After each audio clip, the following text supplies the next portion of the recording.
Well. Three Holes in the Ground, and it's episode 6. Can you believe it? I don't think I've ever kept anything up for this long. Well, not super regularly anyway.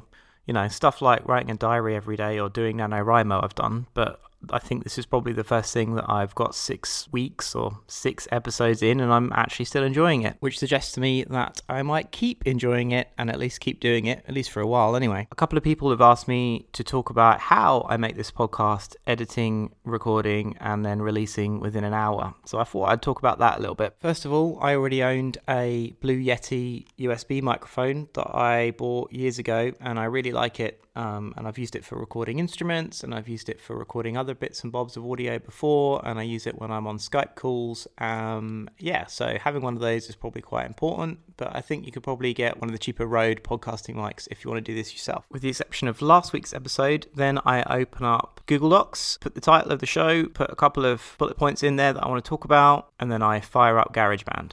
I've also got one of those room divider things that we used to use in my old flat to kind of like segregate where we used to dress from the rest of the living room because we lived in a really small flat. So I get that out and then I put it around the desk and I hang this big red blanket thing up, which is quite close to behind the back of my chair, and then I put a couple of pillows in front of me at mouth height to try and dampen the reflections between the two surfaces. And then I start speaking. Any sound reflections that you can hear as kind of echoes or room noise behind me when I'm talking is probably the ceiling, because we've got really high ceilings here. And I think actually if I talk quieter, it goes away. Regardless, I still speak quite close to the microphone. One of the things about placing the hour constraint on recording it is that I try and edit the volumes of the different tracks as I go. So I'll record a couple of takes of what it is I want to say, and then I'll pick the best one, and then that's the one I'll go with, and I'll move it to the right place in the track, and I'll also set the volumes and the fade ins and fade out as I go rather than doing it all at the end. And then I just start talking and talk some more. When I get to about 4 minutes 30 on the clock, I'll record the outro of the episode and then see how long that took me to say, and then I'll figure out what I'm going to say in, say, the last 20 seconds and see if I can figure it and squeeze it all in. Sometimes that works and sometimes it doesn't, and I have to go back and find myself, say, 7 to 8 seconds throughout the whole podcast by cutting out gaps and breaths and ands and ums. And I think since I've started, the quality has gone up and also the confidence of me speaking and actually just doing this. So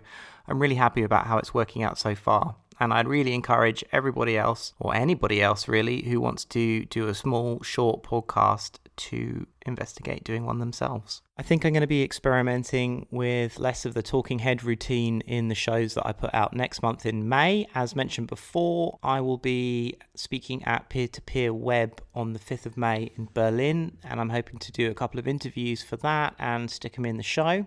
I'm also speaking at Het Nooy Institute in Rotterdam on the 10th and 11th of May. Perhaps unsurprisingly, I'm going to be talking about Solarpunk and Lander's platform. Currently, the title of the talk is Solarpunk, a grand dress rehearsal in remaking our present and future history. Right now, across disparate fields, a future is being built, but the future does not passively arrive fully formed from the ether. We must first meet it in a way humanity has always done, through dreams, stories, and song. This talk will explore narrative strategies and strategic narratives such as Retro Suburbia and Lander's platform to make life more wonderful for us right now, and more importantly, for generations to come. So if you're about in the Netherlands and you're free on the 10th and 11th, it'd be great to see or hear from you at that event. Do swing by and say hello. The other thing I wanted to talk about this week was the dictation feature in Google Docs. So I've kind of got into the idea of using my microphone now. It's permanently set up on my desk. It's probably not news to anyone who uses the feature a lot, but I literally can just sit down at my computer and